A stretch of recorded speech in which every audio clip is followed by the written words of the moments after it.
bawal dito? Ano pinagbabawal mga pulis? Ano pinagbabawal ng mga pulis? Nasaan mga pulis? Nasaan mga pulis? Wala na po. Apat mo tayo. Dahil illegal daw ang Senate Committee. Pare, tama ka mo. Yun ko sabi. Ang may order sa kanila na ang venue na to ay walang authorization sa Congress. Nasaan sila? Ako sabi natin mga pulis. Dito po yung pulisan sa kanya. Umalis at ang commander Umalis nila na po. Pero umalis yung commander nila, puro mga nagbabantay. Oo, mga nagbabantay na lang. Actually, kanina madami. Ang kanina ang sabi nila, Gov, walang authority from the Senate. Sabi ko mga senador ang kasama namin. At Senate Doribo nito ng Senate of the Yung mga Philippines. nagsasabi doon, mga nagpro-protect sa mga nagnanakaw ng ating bansa. Tama. Kapag yung mga pulis. Kanina po. Pero wala yung ano nila eh. Wala, Pare, LCD mo. Bawal. Yung mga nagbabawal, kasama sa magdalakaw, pagtatapang nila pagdalakaw. Ayaw nila malaman kung sinong mastermind. Di ba? Tama. Matagal na tayong tinatakot. Magmula nung panahon ng Kastila, 400 taon tayong tinatakot. Magkapalit-palit na, nag-colonize sa atin, takot na tayo. Hanggang ngayon, putang ina, ubus na takot natin. Lumaban tayo. Bakit sila lang ba may karapatang humawak na armas? Lahat tayo, magdala ng armas. Ipakita mo sa'yo, kuya. Ipakita mo sa'yo. Lumaban tayo. Ayan, oh, di ba? Lumaban tayo. Gantok. Ayan.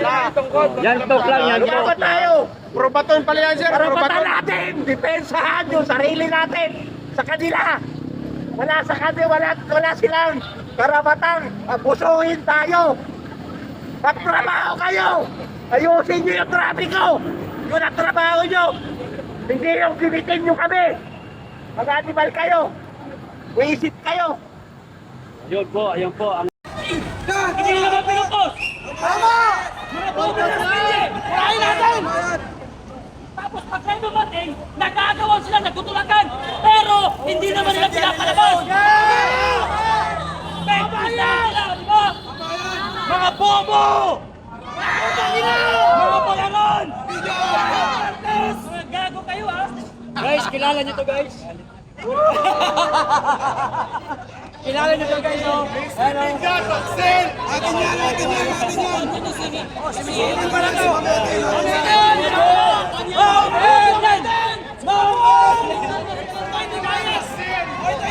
Ito ang hindi bias. Ito, kakampi natin ito. Kakampi natin yan. Kakampi natin yan.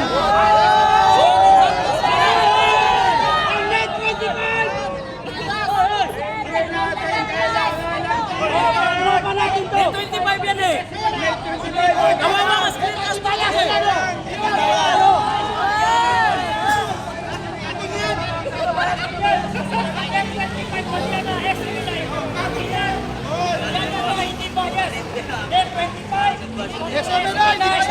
Mga katotohanan namin nilalabas, pero pag TV Patrol, TV5, GMA, puro kakagawa ng pinapalabas niyan.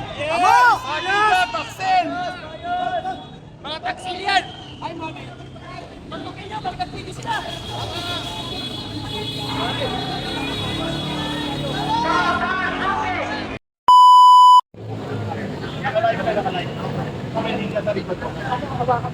Okay, hawan mo na, hawan. Record mo na. Parang di ba tulak-tulak? O pare, clear nyo siya. Clear muna tayo. Clear. Adjust lang para hindi matulak si Manong. Distansya. Distansya lang, distansya.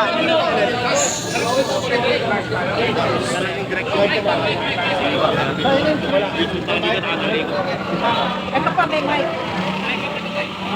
Mic na dito. Media. Dito lang po.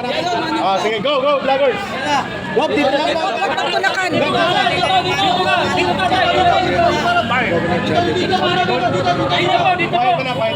Quiet na. Quiet daw, sabi ni Manong. Don't worry, magsasalita si Gov. Anong bawal dito? Anong pinagbabawal mga pulis? Anong pinagbabawal ng mga pulis? Nasaan mga pulis? Nasaan mga pulis? Wala na po. Apat mo tayo. Dahil illegal daw ang Senate Floor. Pare, ano ka mo? Yun ang sabi. Ang may order sa kanila na ang venue na to ay walang authorization sa Congress. Saan sila? Ako sabi lang sa mga pulis. Dito po yung polisan sa kanya. Umalis at ang commander Umalis nila na po. doon. Pero umalis yung commander nila, puro mga nagbabantay. Oo, mga nagbabantay na lang. Actually, kanina madami. Ang kanina ang sabi nila, Gov, walang authority from the Senate. Sabi ko mga senador ang kasama namin at Senate Doribo nito ng Senate of the Yung mga Philippines. nagsasabi doon, mga nagpro-protect sa mga magnanakaw ng ating bansa. Tama. Kapag yung mga pulis. Kanina po. Pero wala yung ano nila eh. Wala, Pare, LCD mo. Bawal. Yung mga nagbabawal, kasama sa magdalakaw, pagtatapang nila pagdalakaw. Ayaw nila malaman kung sinong mastermind ang magdalakaw ng kaban ng bayan. Sasabihin ko lahat ngayon. You will testify. Oo, para malaman. Antayin niyo si Gov, magsasalita siya sa Senate Doribon. Kaya siya pumunta. Magsasalita siya, isa siya resource person ngayon sa magkaganap na Florida Committee hearing ngayon. Sarap na sikot sa Manila. Nagbabawal ito. Magsasalita daw siya. Kaya nasa mga pulis na nagbabawal. Pinipilit ni Governor Chavez na dapat hindi pagbawal sapagkat ito po ay nakalaan sa ating binuksan na nila, saligang batas ang hindi at sa ating magbukas, Bill of yung may-ari. Rights, freedom of Ang caretaker assembly, ayaw na freedom of magbukas. speech, at freedom of expression. Wala dapat makapigil sa Umalis kaya sa kanina, sasampayan ng hindi na Pilipino. Kung nakaharang gusto nilang Pero ngayon, ang caretaker ng magkaroon ng property, ayaw magbukas. pagkakaisa at magkaroon ng assembly sa isang lugar. As long as it is peaceful and within the bounds of rule of law. Ayan si Governor Chavez. Si Mike, so Mike Defensor. mga kaibigan, mga katista dyan, mga Sagutin mo muna. Mike yun. may isok, pwede share naman paapos natin sa paghahanap nila at ibang gusto na nanawagan sana lahat ng mga Antayin natin because there are confusion right now. huli natin Yung police na-deploy na kaninang alas 6 pa, nahaharangin po ang posibilidad ng pagpasok ng mga 18 whistleblowers na dating mga Marines o yung 14 na karagdagan. Number 2, we have received information right now na idideklara na bogus ang pagtitipon and kakasuhan ng usurpation of authority. Dahil nga bukas, tatawid ng isang hudas yata no? Magiging 13 hudas na sila bukas. So pag matuloy ang joint session bukas, 13 senators na sila. So mawawala na ang committee na ito. Kaya this is the last day. We're trying to go here. Bakit nandito po kami? Bakit po nandito tayo? Kasi we have to watch out. Ito na lang po natitira, kayo na lang. Ang mga independent political commentators at vloggers na lang po ang nag-uulat. Wala na pong balita na maririnig. News blackout din po ngayon. Tungkol dito na news blackout. So ngayon, dahil nandito kayo, naka-live kayo, ito pong panawagan natin.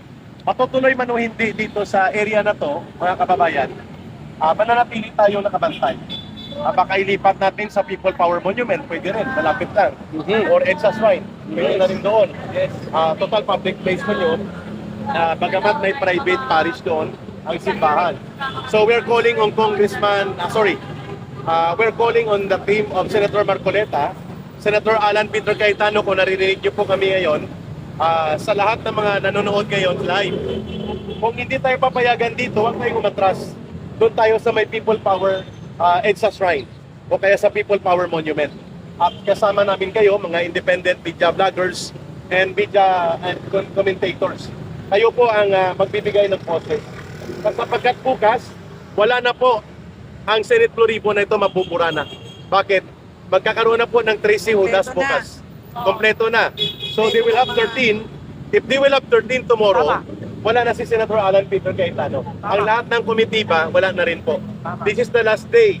Kaya nananawagan po kami sa mga mamamayang Pilipino, kung nanonood kayo ngayon sa iba't ibang channels, kagaya po ng mga programa ng Pirada Aguila, at ng mga programa po sa SMNI, at sa iba pang mga independent media vloggers, na nandito po mga vloggers ngayon, pag hindi ito matutuloy, alam na natin na inutusan ni Marcos na ipasarado po ang venue na to at ito po ay undeclared martial law. Pangalawa, igihit natin kina Senator Marcoleta, Senator Alan Peter Cayetano, the people are watching. Let's bring it on to the public place like People Power Monument or EDSA Shrine. Pero hindi pa kumpirmado na hindi ito bubuksan.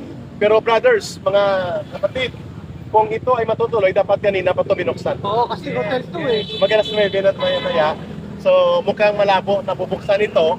Kasi kagabi pa, we have received information na babarikadahan ito ng police mamaya. So mabutit nandito kayo. So you can announce now. The Marcos government right now is using martial law without declaring martial law. At napakadelikado ito. Sapagkat katotohanan ang pinapatay, at kapag pinatay ang katotohanan, ang susunod yan kalayaan na. Wala tayong kalayaan na magsalita, magpahayag, magtipon-tipon ng mapayapa. Salamat at nandyan pa kayo. At Nandito rin yung mga magbabantay tayo. Nandito yung mga pastor. Nandito rin ang ibang mga parallel groups Tsaka pastor. at mga religious sectors. So maya-maya po, huwag niyong tigilan to ha, baka magkaroon ng arestuhan sakaling dumating ang mga 18 or 14 or iba pang mga witnesses kasi ang sabi ni Matibag, they are using usurpation of authority. And illegal ang pagtitipon nito, illegal assembly daw ito. So tingnan natin kung may arestuhin mamaya. Basta tandaan ninyo, pag may inaresto, i-govern nyo lang. We will not resist arrest, but we will not also keep quiet with the arrest. Hindi tayo tatahimik. Okay? So, bantayan natin kasi by 9 o'clock na wala pa, hindi bumukas, sigurado na hindi na yan matapos. We're waiting for the confirmation from the group of Congressman Mike Defensor na sila po ang nagsisilbing security support at team of supporters na bitbit nila para matuloy ang Senate Blue Ribbon Committee. Alam niyo po, we have received information also na magsasalita sana through video sina Mark Tiksay at Paul Estrada. Ito po mga bagman ni Saldico. Itong may hawak ng listahan ni Saldico. So kung hindi ito matutuloy, hindi wala ng venue. Pero hindi ito matatapos dito. Pwede po na hindi matuloy ngayon, pero bukas makalawa, doon tayo sa EDSA Shrine. Doon natin gagawin ang totoong Senate Blue Ribbon Investigation. Maraming salamat po, magbantay tayo. At kung may arestuhin man mamaya, huwag kayong pumayag na hindi ma-document. Ayos. Maraming salamat, Eric. Salamat. Thank you.